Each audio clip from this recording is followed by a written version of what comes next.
గురవే సర్వలోకానాం భిషజే భవరోగిణాం నిధయే సర్వవిద్యానాం దక్షిణామూర్తయే నమః.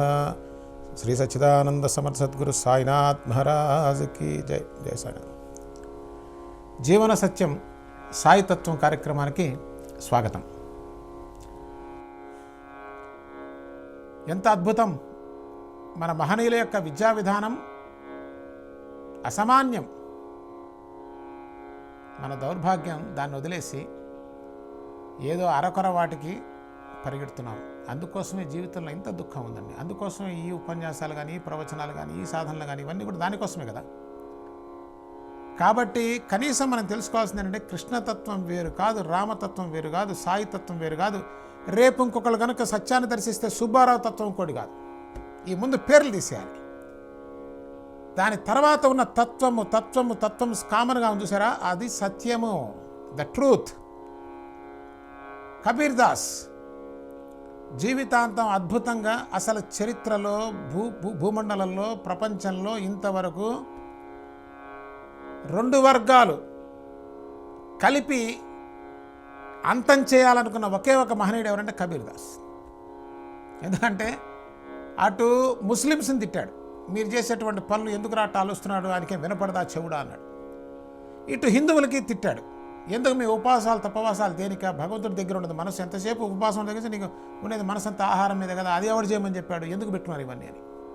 అంటే ఏది ఆలోచన లేకుండా కేవలం గుడ్డిగా నమ్మి చేస్తామో అదంతా కూడా ప్రయోజకత్వం లేనటువంటిదే అని కబీర్ దాస్ యొక్క ఉద్దేశం.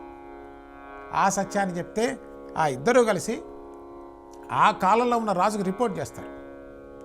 ఏమంటే మన మతాన్ని భ్రష్టు పట్టిస్తున్నాను ముస్లిమ్స్, ఇతరు మా మతాన్ని భ్రష్టు పట్టిస్తున్నాను హిందువులు. వెళ్ళి ఆ రాజుకు కంప్లైంట్ చేస్తే ఆ రాజు వస్తాడు. కబీర్ దాస్ ఉండేది కాశీ. పిలిపిస్తే రమ్మంటాడు. రాజుగారు వచ్చారు, కబీర్ దాస్ అని రమ్మని పిలుస్తాడు. కబీర్ దాస్ అంటాడు, రాజా, నా రాజు రామచంద్రమూర్తి, నేను వేరే రాజు దగ్గరికి ఏం రానంటాడు ఆయన. మరి ఈ రాజుకు ఒళ్ళు మండిపోదు. ఈ చోటా మాట 3 నాళ్ళ ముచ్చట ఉండే రాజు రామచంద్రమూర్తి, ఆజన్మాంతం ఆచంద్ర తారార్కం ఉండేటువంటి రాజు రామచంద్రమూర్తి. ఆయన రాజా లేకపోతే రేపు ఎల్లుండ ఉంటాడని తెలియని రాజు ఈ రాజా? అది ఆయన చెప్పిన మాట. ఇతనికి కోపం వచ్చింది, సహజమేగా, అహంకారం ఉందిగా. నా మాటనే ధిక్కరిస్తాడా, కాళ్ళు చేతులు కట్టి ఈడ్చుకురమ్మన్నాడు. శారీరక బలం ఉంది కదా. వెళ్ళారు, గుర్రబండికి కట్టేశారు, కాళ్ళు చేతులు కింద పడేశారు, వేసుకొని ఈడ్చుకొని వచ్చారు రోడ్డు మీద. రాళ్ళు రప్పలు కొట్టుకొని వాళ్ళంతా రక్తశక్తం అయిపోయింది పాపం. తీసుకొచ్చి రాజు ముందు హాజరుపరిచారు. ఏం కబీర్, రమ్మంటే రానన్నావు, నీ రాజు రామచంద్రమూర్తి అంటున్నావు, నేను కాదా ఇక్కడ రా అంటే ముమ్మాటికి రామచంద్రమూర్తి అని చెప్పాడు. ఎందుకంటే నువ్వు అశాశ్వతుడు, శాశ్వతుడు. రామ అంటే మళ్ళీ రూపం అనుకున్నారండి. ఇది ఈ కండిషన్ పట్టాన పోదు మనకి. కబీర్ దాస్ చెప్పినటువంటి రామం అచింత్యం, ఆది మధ్యాంతరహితం, ఆనంద స్వరూపం. అది మనకు తెలియదు కూడా, మన మనసు అక్కడికి పోలేదండి. మాటలైతే చెప్తాం కానీ అది అనుభవిస్తున్న కబీర్ దాస్ ఎంత ధైర్యం లేకపోతే అంత కష్టపడుతుంది వస్తాంటే మనమైతే చెప్తాం, సరే సార్ మీరే రాజని మనం 4 పద్యాలు పాడేమని ఇస్తే పట్టుకొస్తాం. కబీర్ దాస్ చెప్పాడు, నువ్వు నేనా నీకు రాజుని, ఆయన అంటే చెప్పాడు, ముమ్మాటికి మీరు కాదని, మీరు 3వ రాజుని వెళ్ళిపోతారు, నా రామచంద్రమూర్తి ఆచంద్ర తారార్కం ఉంటాడు. ఏం మాట్లాడుతున్నావు అని, తీసుకెళ్ళి మొత్తం గంగల బారేయండి అని చెప్పారు. ఇసిరి గంగల పడేయమని చెప్పారు. ఈ రాజు చెప్తే కొదవే ఉంది, ఇసిరి గంగల బారేశారు కబీర్ దాస్ని. అప్పుడు చూపించాడు ఆయన యొక్క యోగ శక్తిని. ఎప్పుడు చూపిస్తాడు మహాత్ములు, అవసరమైనప్పుడు చూపిస్తారు. రేపటి కార్యక్రమంలో మళ్ళీ కలుద్దాం.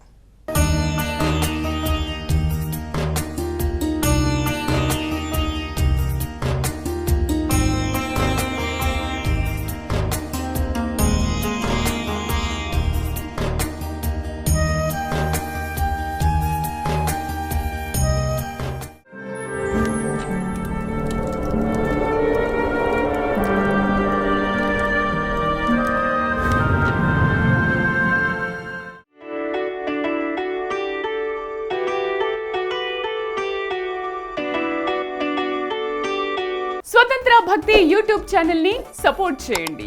మీకు ఈ వీడియో నచ్చితే లైక్ చేయండి, మీ స్నేహితులకు శ్రేయోభిలాషులకు షేర్ చేయండి, మీ అభిప్రాయాలను కామెంట్ చేయండి. సబ్స్క్రైబ్ చేయడం మాత్రం మర్చిపోకండి. స్వతంత్ర భక్తి యూట్యూబ్ ఛానల్.